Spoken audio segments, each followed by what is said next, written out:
Nappy vlogs. So, even though I'm wearing the same clothes, sweatshirt, I did shower. Pickle, you got a dingleberry. My dog's got a dingleberry. And I'm still working on Nappy Holidays. I know every artist says this, but I'm actually working on some really big things with huge names. I just can't say anything else. I've said too much. So that's another reason why Nappy Vlogs are a lot of tutorials right now, because a lot of my day is being spent on projects with icons. But until the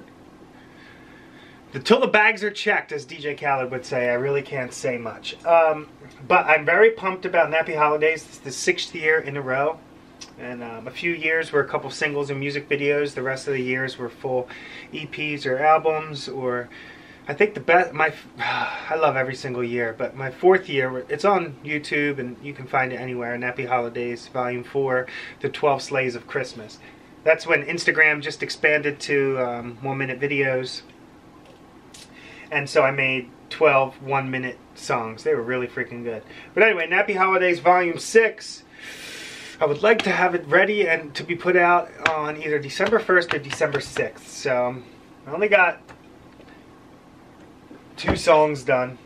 I don't know how many I want to get done, but at the bare minimum 5, but they all got to be amazing.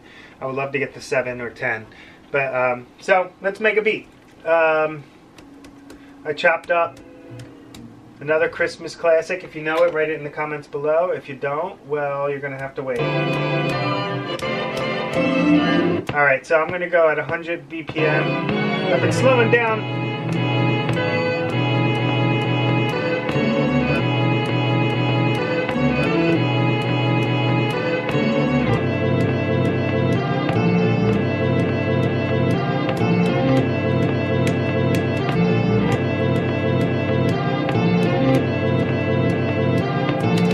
Alright, we're gonna just fucking record that.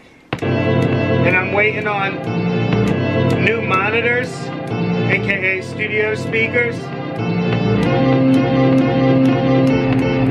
So right now I'm using some bullshit speakers. They're coming tomorrow, so I have to get new ones and a new mic. And so tonight I'm recording with fucking computer monitors from the 90s I never got rid of. Alright.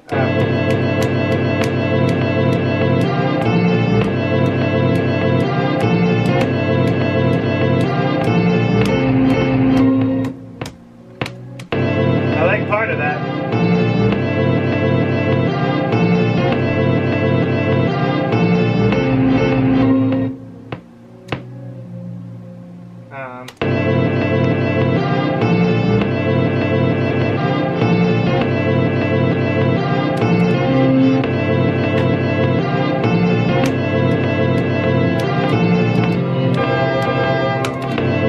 Here we go, second half, so.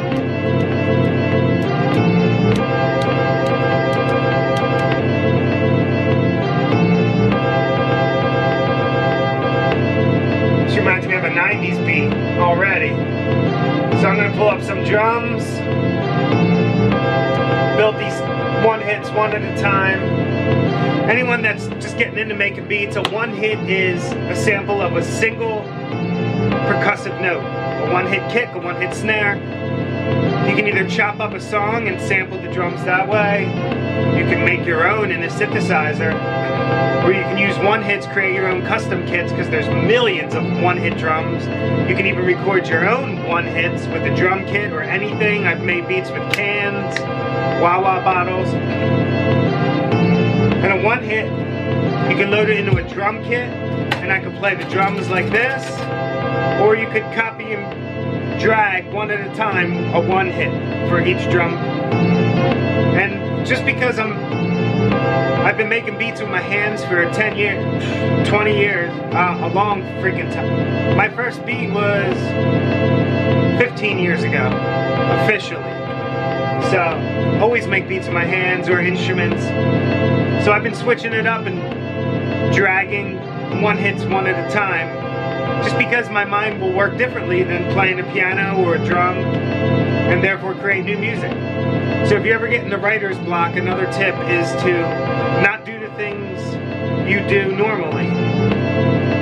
If you have a formula, keep that formula, but then some days don't use that formula. And you're going to have a lot of days where you don't like your progress and you're not going to like the final product, but keep doing it, and eventually you're going to find a way to make something hot when you're forcing yourself not to do it the way you usually do it. And when you do that, that's really when you can get out of a plateau, you can keep it fresh. And then once you do that, do it again. And then a couple years go by, you do it again.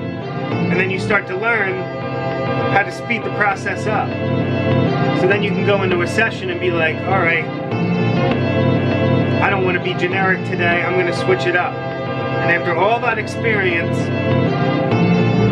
of learning how to switch it up on the spot, and it takes a couple days, months, years, then it just becomes a tool you can use in a single session and aiding you to get to your goal. So if you know that the way you usually do things is going to take you to a final result that's not going to please the artist you're working with, then use that technique. Force yourself to do it different with a deadline, the end of the session. There you go. You're going to get a surprise, and at that point, it's going to be hot.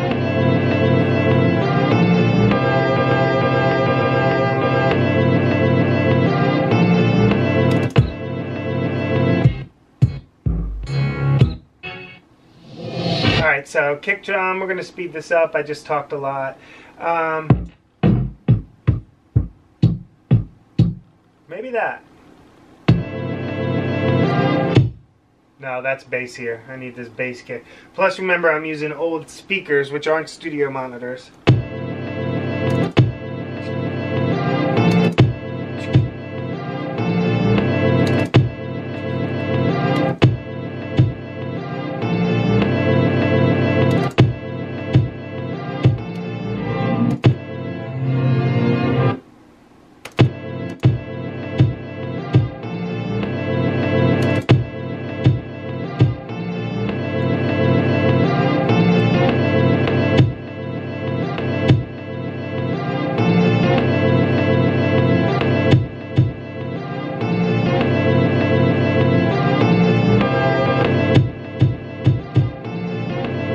That's it. And I probably wouldn't play that first.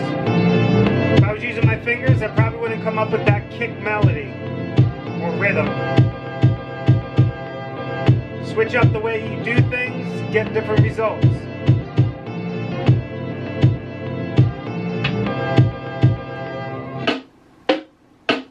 Maybe this snare. Just gonna keep it simple. Alright,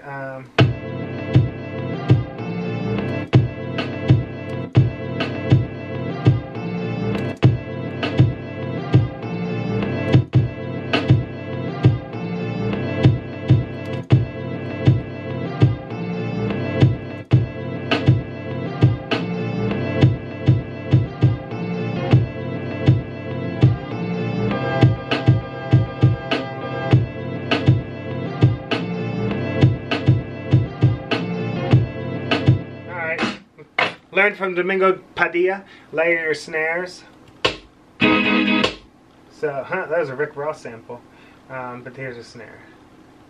And then I like to not only alternate snares every other-ish, if you're going to be using one-hits, but also not just alternate between two snares every hit, but maybe on one track of snares, there's actually two individual sounds.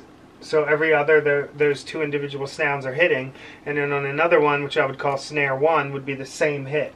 So then every hit, the same hit comes down, but on the other track of snares, every other is slightly different, which makes it give it a more live feel, like the stick is hitting the drum instead of just one motherfucking same thing.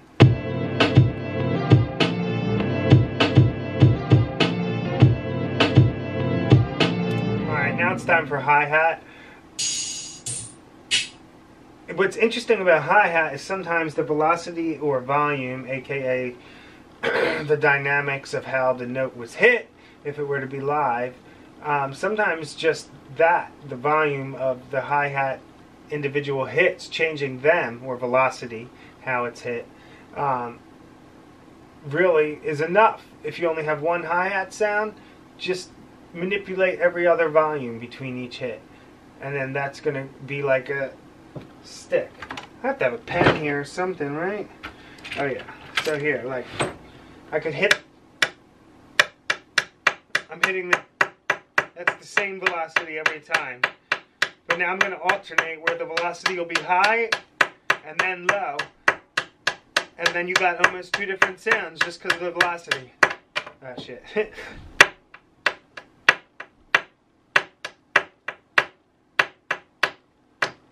So that's basically what you can do. You can even, if you don't want to automate your volume, you can just make two tracks of the same hi-hat and lower the volume on one, and then you can bounce them into place as a single file. You can do whatever you want. So for now, to keep it simple for anyone that is feels more proficient with just separating every track, there's nothing wrong with that if you get a hot end result. Every other hi-hat put on a different track. So now you have two tracks of hi-hats, lower the volume in one. And here's what you got. That second hit sounds like it's almost a different hit, but the volume's just lower.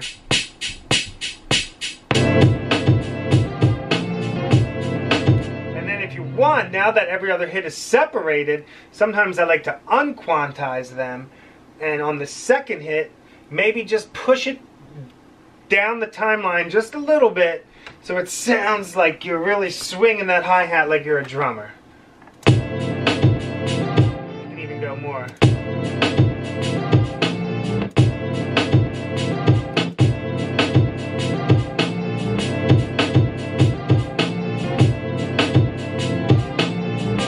But I do like that straight for this type of feel, but I mean, that was still hot.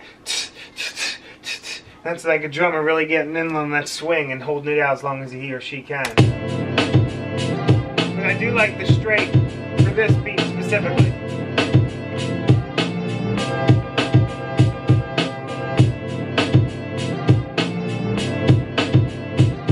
So this is what I would call the foundation of the entire beat. Right now we don't have a bass. There's three options. I can pick up my live bass and play a live bass line. I can write a synth bass part, either by clicking in the MIDI or playing the keyboard and finding the correct sound. Or I can pull the bass frequencies out of this sample on its own track, really pump up the certain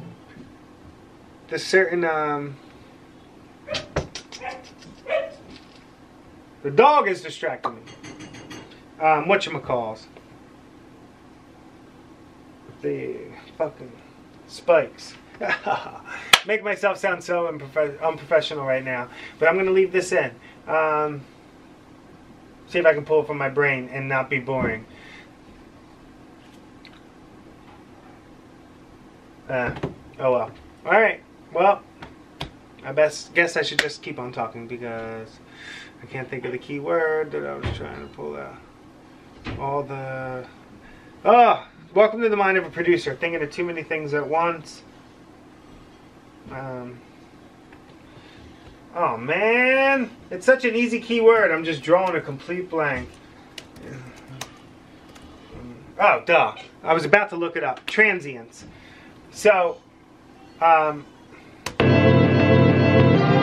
can find the peak transients in this sample within the lower register of the bass frequency, and I can pump that up, add distortion and a sub bass, and really curate it, and then have the sample have its own bass track. And that is 3 different ways. Sorry for that long rant. Those are 3 different ways that you can go about adding a bass to the song at this point. Find the transient in your live EQ meter and distort and sub bass it and bring out the bass track within that one sample. You can play a live bass or you can create a synth bass. Right now I don't even know if it's that important.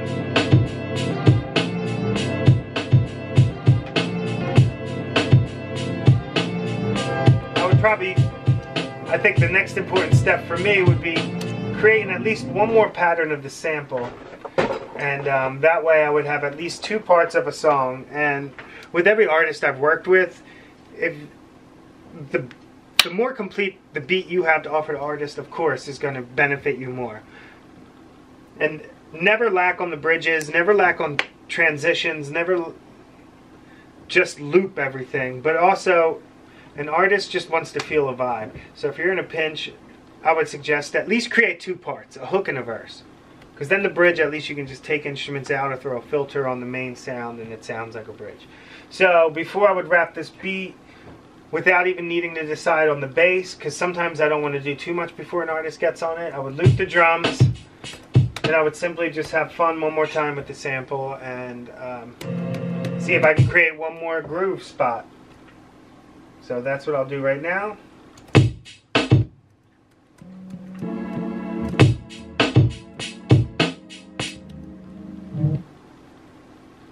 Just turn it up.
I'm going to lace an 808 bass note with the kick.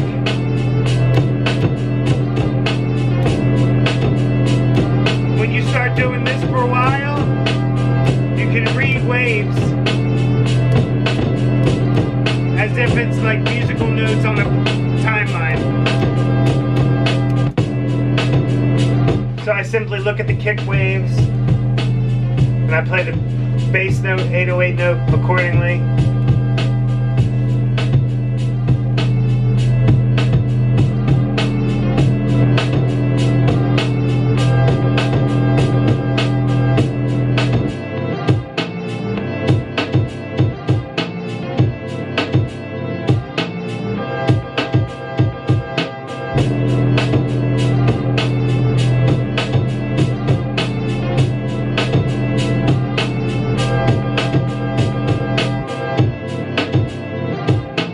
For a verse, sometimes you can just simply throw a low pass on the EQ.